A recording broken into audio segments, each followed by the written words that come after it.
Assalamualaikum warahmatullahi wabarakatuh. Selamat datang pada mata kuliah Konsep Dasar IPA Biokimia. Hari ini kita akan melanjutkan materi tentang unsur, senyawa, dan campuran. Sebelum masuk pada materi, kalian perlu mengetahui dulu kompetensi apa yang perlu kalian capai pada materi ini. Kompetensi pada materi ini adalah mahasiswa mampu membedakan bahan-bahan alam dan buatan berupa unsur, senyawa, dan campuran. Setelah kalian memahami kompetensi tadi, kalian juga perlu mengetahui peta konsep dari materi hari ini. Yaitu, sebelum masuk pada materi utama tentang unsur, senyawa, dan campuran, kalian juga perlu memahami nanti tentang konsep dari materi, di mana dalam materi itu dibagi menjadi dua, ada zat tunggal dan campuran. Tunggal ini yang nanti akan kita bahas secara rinci tentang unsur, senyawa, kemudian campuran secara rinci juga akan kita bahas tentang larutan, koloid, dan suspensi. Nah, kita masuk pada materi awal atau pendahuluannya. Yang pertama adalah tentang materi. Jadi sebelum membahas tentang unsur, senyawa, dan campuran lebih dalam, kalian perlu memahami dulu tentang konsep materi sebagai induk dari unsur, senyawa, dan campuran.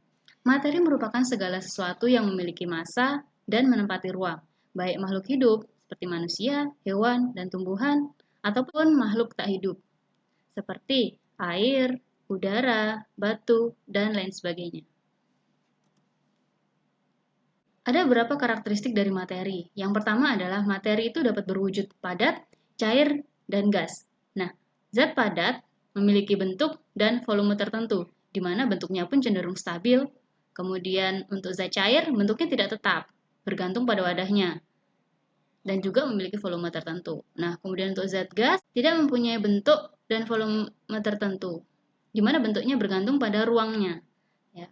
Nah, berbicara untuk partikel, untuk poin kedua dan ketiga dapat diamati pada gambar berikut ini, di mana partikel dari zat padat itu sifatnya rapat. Ya, jarak antar partikelnya sangat rapat, kemudian partikelnya tidak dapat bergerak bebas. Jika dibandingkan dengan zat cair, nah dapat dilihat perbedaannya bahwa pada zat cair jarak antar partikelnya agak renggang dan partikelnya dapat bergerak bebas. Begitu dengan zat gas, bahwa jarak antar partikelnya sangat renggang dan partikelnya bergerak sangat cepat, lebih cepat daripada zat cair. Karakteristik dari materi selanjutnya adalah memiliki sifat fisika dan sifat kimia. Sifat fisika adalah merupakan sifat yang dapat diamati oleh mata. Jadi tidak perlu dilakukan dalam konteks laboratorium, dapat diamati secara langsung oleh mata. Nah, sifat-sifat fisika yang dimiliki oleh materi adalah misalnya warna, kemudian titik didih, titik beku, kelarutan, kekeruhan, dan kekentalan. Selanjutnya adalah sifat kimia. Sifat kimia ini adalah sifat yang tidak dapat diamati oleh mata langsung, tapi melalui proses laboratorium, melalui dan menggunakan alat-alat tertentu. Yang pertama adalah kereaktifan, kemudian rumus kimia, bentuk molekul, dan susunan ikatan. Karakteristik selanjutnya dari materi adalah dapat mengalami perubahan fisika dan perubahan kimia. Perubahan fisika adalah perubahan materi yang tidak menghasilkan zat baru. Contohnya di sini adalah air. Air dapat berwujud padat maupun gas. Jadi wujudnya berubah, tetapi materi utamanya adalah air. Jadi tidak menghasilkan zat baru selain air. Nah, bandingkan dengan perubahan kimia. Kalau perubahan kimia ini merupakan perubahan materi yang menyebabkan terbentuknya zat baru. Contohnya adalah ketika gas hidrogen direaksikan dengan gas oksigen menghasilkan air. Nah, di mana di sini adalah perubahan materinya membentuk zat baru. Zat barunya adalah apa? H2O. H2O merupakan perubahan materi dari gas H2 dan gas oksigen. Nah, jika kalian sudah memahami konsep utama karakteristik dari materi, kita mulai masuk pada unsur, di mana unsur merupakan bagian dari materi. Nah, unsur merupakan zat tunggal yang tidak dapat diuraikan lagi menjadi zat lain yang lebih sederhana. Jadi unsur ini merupakan zat yang terkecil.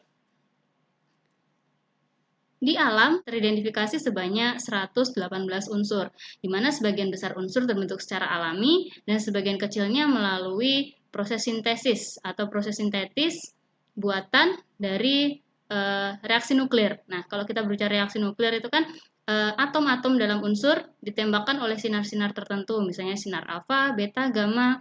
Nah, sinar yang masuk pada atom tersebut dapat memecah atom sehingga terbentuk unsur baru, seperti itu.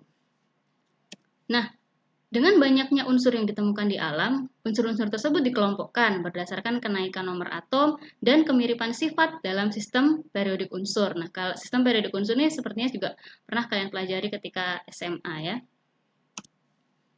Nah, ini adalah salah satu bentuk contoh dari sistem periodik unsur. Untuk konsep sistem periodik unsur ini yang perlu kalian pahami, yang pertama adalah golongan, kemudian yang kedua adalah periode, di mana golongan itu terletak pada kolom vertikal. Contohnya di sini. Ada alkali, logam alkali berada pada satu golongan. Begitu juga dengan gas mulia berada di golongan 8A. Kolom vertikal. Kemudian yang kedua adalah periode. Nah, periode ini terletaknya pada sistem periodik unsur ini adalah pada kolom horizontalnya. Contohnya di sini adalah H berada pada periode 1, satu periode dengan He atau helium. Begitu pula pada periode kedua, di sini ada Li, Be, Bc, No, F, dan Ne. Ini berada periode kedua. Begitu seterusnya. Dan pada sistem periodik unsur ini kita kenal juga dengan ada golongan utama dan golongan transisi. Golongan utama adalah golongan yang dengan ini menggunakan golongan dengan huruf A. 1A, 2A sampai dengan 8A. Kemudian untuk golongan transisi itu dimulai dari 1B sampai dengan 8B. Masih berbicara tentang sistem periodik unsur tetapi dengan model yang berbeda. Nah, di sini akan saya jelaskan tentang macam-macam dari unsur atau jenis-jenis dari unsur. Yang pertama adalah unsur logam, di mana logam ini sifatnya mengkilap ya. Secara fisik kita dapat melihat logam ini mengkilap dan sifatnya konduktor sebagai penghantar listrik yang baik. Dan logam ini di alam biasanya berbentuk padatan, tapi ada satu logam yang berbentuk cair yaitu raksa atau dengan simbol kimianya adalah Hg. Nah, yang kedua adalah non-logam. Non-logam ini sifatnya adalah isolator dan secara fisik bentuknya tidak mengkilap seperti pada logam.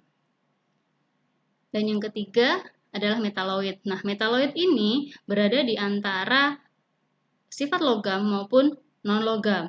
Oleh karena itu, kemampuannya dalam menghantarkan listrik adalah semikonduktor, yaitu dapat menghantarkan listrik tapi tidak sebaik konduktor dan tidak seburuk isolator.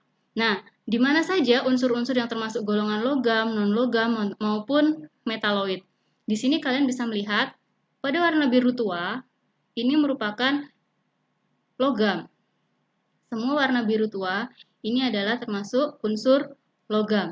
Nah, yang biru tua, biru lebih tua ini merupakan golongan logam di golongan utama tadi ya, golongan A. Kemudian untuk yang biru lebih muda lagi adalah logam pada golongan transisi. Nah, untuk non-logam kalian bisa lihat di sini yang berwarna kuning. Ada H, Cn dan seterusnya di sini. Yang terletak pada golongan utama. Kemudian untuk metaloid, nah kalian bisa melihat pada warna hijau.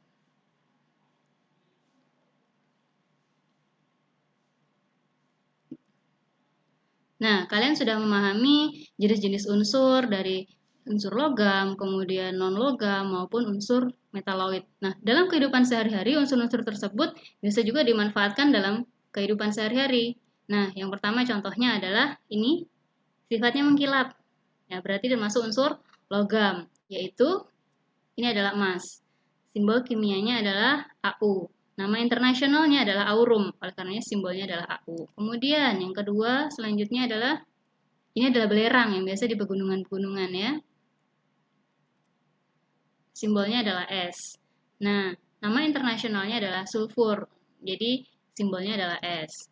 Nah, kemudian ini ya, yang biasa kalian gunakan ketika luka ringan, ya misalnya lecet gitu. Nah, ini unsur apa yang digunakan? Iodin. Nah, I terletak pada golongan 7A atau halogen. Nah, selanjutnya contohnya pada pasta gigi. Nah, kalau kalian bisa melihat iklan ya di TV bahwa pasta gigi mengandung fluoride. Nah, berarti unsur yang terkandung pada pasta gigi adalah fluor. Fluor ini juga berada di golongan yang sama dengan iodin. Nah, selanjutnya adalah ini, desinfektan yang akhir-akhir ini sering banyak digunakan ya untuk mencegah COVID. Unsur utama dari desinfektan ini adalah klorin, klor. Di mana 3, iodin, fluor, dan klorin ini berada pada golongan yang sama, yaitu golongan halogen. Nah, ini sering ya kalian juga miliki, biasanya untuk melindungi HP kalian agar tidak mudah retak seperti itu. Nah, ini adalah silikon. Ya, tadi salah satu contoh dari unsur metaloid. Nah, ini ada kabel gulungan tembaga. Simbolnya adalah Cu. Mengapa Cu? Nama internasional dari tembaga adalah Cooper. COOPER. Tapi simbolnya adalah Cu. Bukan CO ya, karena CO itu nanti adalah kobalt. Ini yang terakhir adalah seng. Nah, seng ini biasa dimanfaatkan dalam kehidupan sehari-hari untuk atap rumah ya, atau atap bangunan. Baik, materi dari unsur sudah selesai. Silahkan untuk mengetahui pemahaman kalian tentang unsur, silahkan dikerjakan soal-soal berikut ini.